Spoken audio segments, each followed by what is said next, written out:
السلام عليكم ورحمة الله وبركاته. ازيكم يا حلوين؟ عاملين ايه؟ يا رب تكونوا بخير. معاكم ايمان عبد الله وقناة متعة الطبخ. هعمل معاكم النهاردة الكريب الخطير ده. سامعين القرمشة؟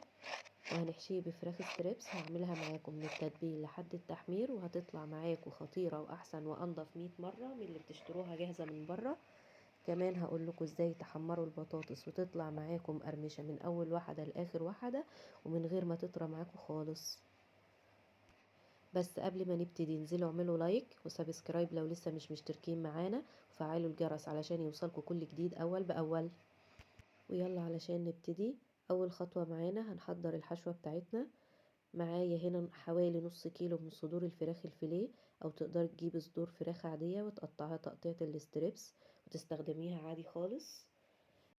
معلقتين كبار من الزبادي، معلقة صغيرة من المستردة، والتوابل بتاعتنا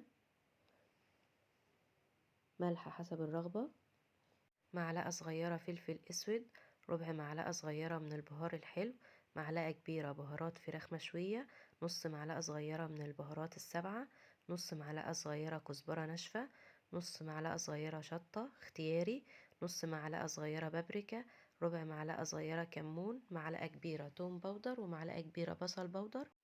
ودي كل التوابل بتاعتنا. هنروح بقى للخطوة اللي بعدها. هننزل على الفراخ بالزبادي والمستردة والتوابل ونقلبهم مع بعض كويس. هننزل عليهم بمعلقة كبيرة من الخل ونقلب.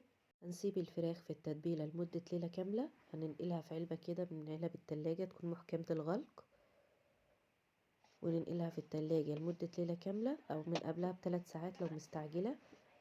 التتبيل هنا مهم جدا علشان الفراخ بتاعتك تفضل طرية وجوسي من جوه وما تنشفش معاكي من التحمير.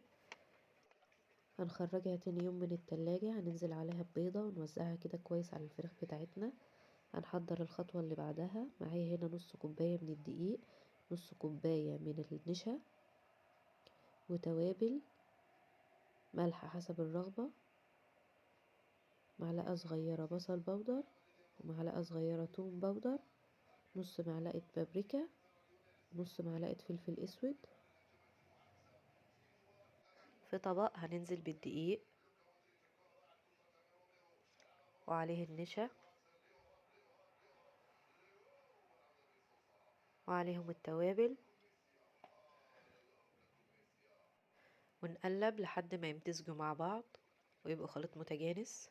نص كوباية من خلطة البقسماط الجاهزة، بتيجي من عند العطار، بيبقى كيس جاهز متبل، بيبقى فيه منه الحار والبارد. هناخد منه نص كوباية بس. ومعايا نص كوباية من خلطة كنتاكي، بتيجي من عند العطار برضو، دي بتتباع بالكيلو، بتبقى خشنة. هتطحنيها في المطحنة علشان تاخد نفس قوام البقسماط، تبقى بنفس اللون الأصفر اللي انتوا شايفينه دوت. هنخلطهم مع بعض لحد ما يمتزجوا كويس. ونروح بقى للخطوة اللي بعدها. هنجيب الفراخ وخليط الدقيق والنشا والبقسماط، وهنحضر صينية جنبنا كده نحط عليها كيس من بتوع التلاجة. هنفتحه بالمقص ونفرده. الفراخ بتاعتنا بقى هنجنبها كده على جنب،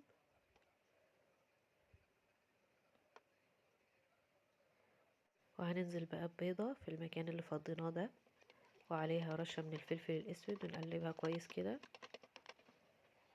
هناخد قطعة من الستريبس وننزل بيها في الدقيق ونغلفها بالدقيق كويس. بعد كده هننزل بيها في البيض ونتأكد برضو ان هي اتغلفت كويس.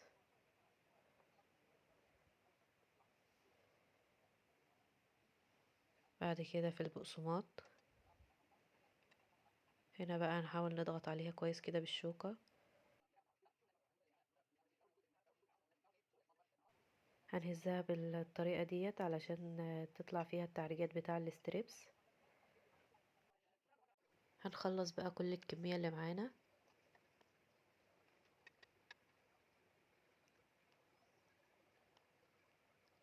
زي ما انتوا شايفين كده. بعد ما نخلص الكمية كلها،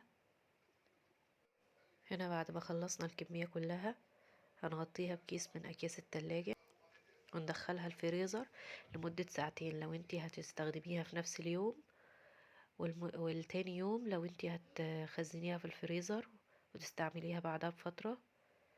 لما بتفرزيها بالطريقة دي، هنا انت بتحافظي على قطع الاستريبس انها ما تلزقش في بعض والكفر بتاعها يبوظ. كمان لو انت مش هتستعمليها في نفس اليوم، تقدري تخزنيها كلها في كيس واحد من غير ما تقلقي انها تلزق في بعضها لما تيجي تطلعيها وتستخدميها. وده كده بيكون شكلها بعد التفريز. وبكده يكون المكون الاول من حشوتنا جهز. يلا نروح للمكون اللي بعده. هنعمل شوية سلطة. الخطوة دي اختيارية للناس اللي ما بتحبش السلطة في الكريب. معايا هنا فلفل اخضر، الكميات بقى زي ما تحبي. هنقطعهم كده قطع صغيرة. وفلفل الوان اصفر واحمر هنقطعه برضو قطع صغيرة. اخر حاجة معانا الطماطم. هنشيل بقى القلب بتاعها كده، البذر. احنا عايزين بس اللحم بتاعها اللي بره. هنشيل البذر من الكمية كلها.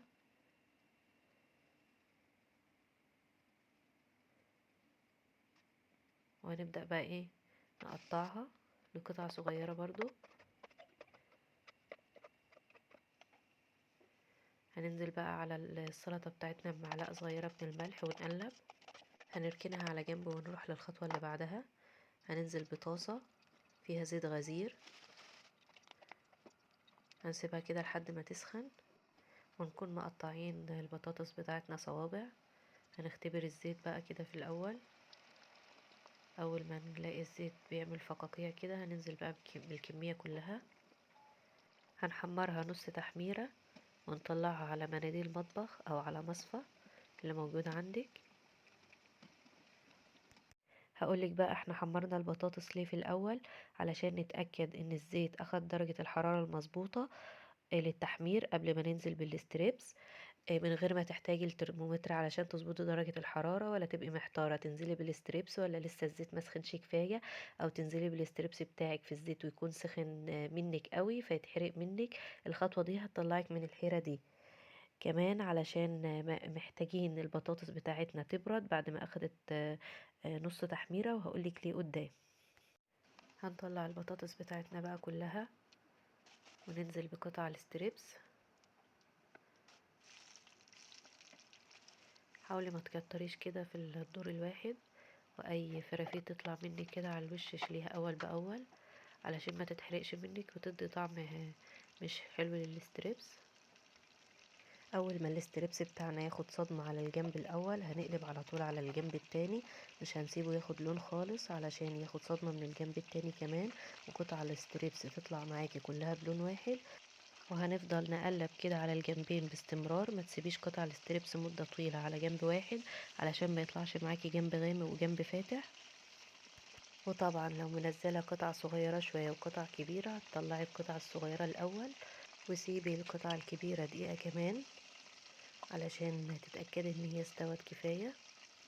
حاجة كمان مهم جدا، تطلعي قطع الستريبس وهي لونها فاتح. ما تسيبهاش تغمق منك في الزيت، لان انت لما تطلعيها وتسيبيها ترتاح شوية او هتبرد منك شوية هتغمق اكتر. وده كده شكلها بعد ما اتحمرت. هي الكاميرا مغمقاها كمان، طلعها لونها فاتح شوية عن كده. هنطلع بقى القطع بتاعتنا كلها، وبين الدور والتاني كده هنشيل اي فرافيت طلعت معانا في الزيت. وفي الدور التاني هتاخدي بالك ان انت توطي النار شوية، لان درجة حرارة الزيت بتبقى اعلى من الدور الاولاني، فالستريبس ما يتلهفش منك ويغمق منك بسرعة من غير ما يستوي من جوه كويس. هنسيب بقى الستريبس بتاعنا كده يستوي ويتحمر من كل الجوانب. وطبعا بنقلب على طول باستمرار علشان ياخد نفس اللون من كل الجوانب. وهنطلع القطعة الصغيرة الاول، ونسيب القطعة الكبيرة لمدة دقيقة كمان.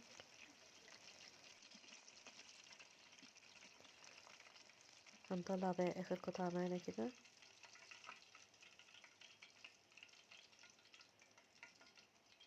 هنا انا بوريكم لونها مظبوط زي الدور الاولاني بالظبط. هنشيل بقى اي فرافيت كده في الزيت وننزل بالبطاطس بتاعتنا مرة تانية.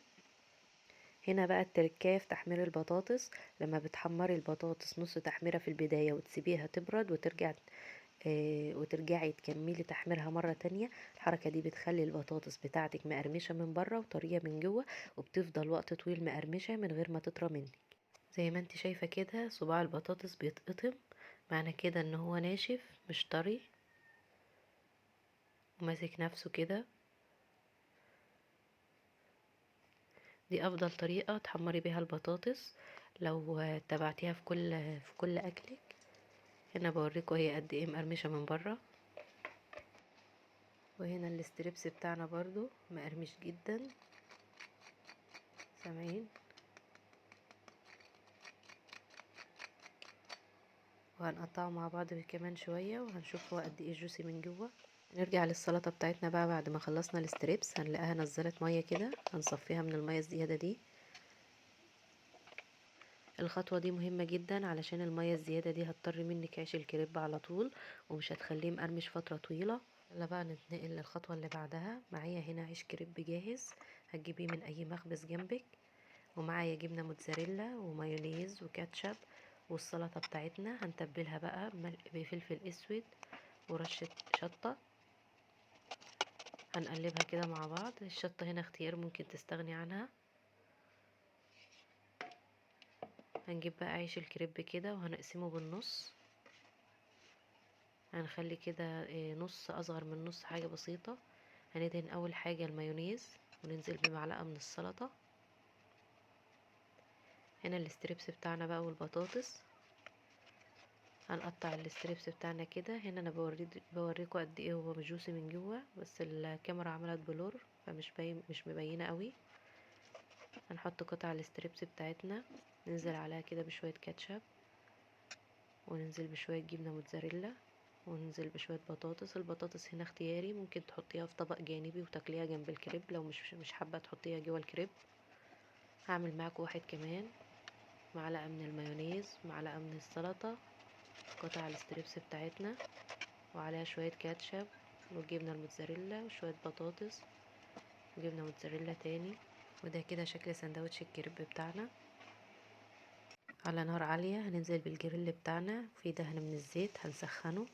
بعد كده هنهدي النار خالص وننزل بسندوتشات الكريب بتاعتنا،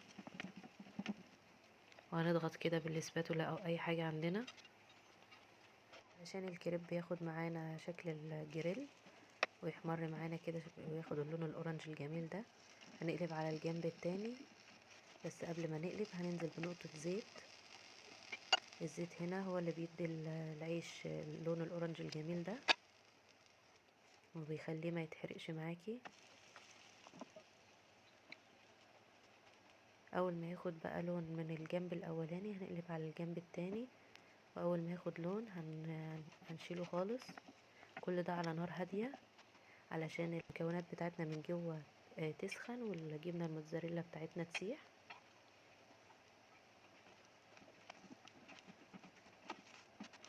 خلاص كده العيش بتاعنا جاهز.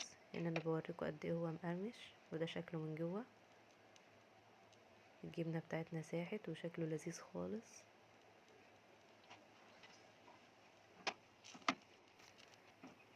وهنا السندوتش بتاعنا التاني بقى جاهز خلاص. يلا بقى نقدم الكريب بتاعنا. هنقدمه بقى مع كاتشب والبطاطس اللي متبقية مننا كده. وده بيكون الشكل النهائي للطبق بتاعنا النهاردة. وبكده نكون خلصنا حلقة النهاردة. كل اللي وصل معايا للنقطة دي أحب أشكره. ما تنسيش بقى لايك وشير وسبسكرايب لو لسه ما اشتركتيش معانا، وفعلي الجرس علشان يوصلك كل جديد أول بأول. ويا رب يكون الفيديو نال إعجابكم، وبالهنا والشفا لكل اللي هيجرب الوصفة. بحبكم.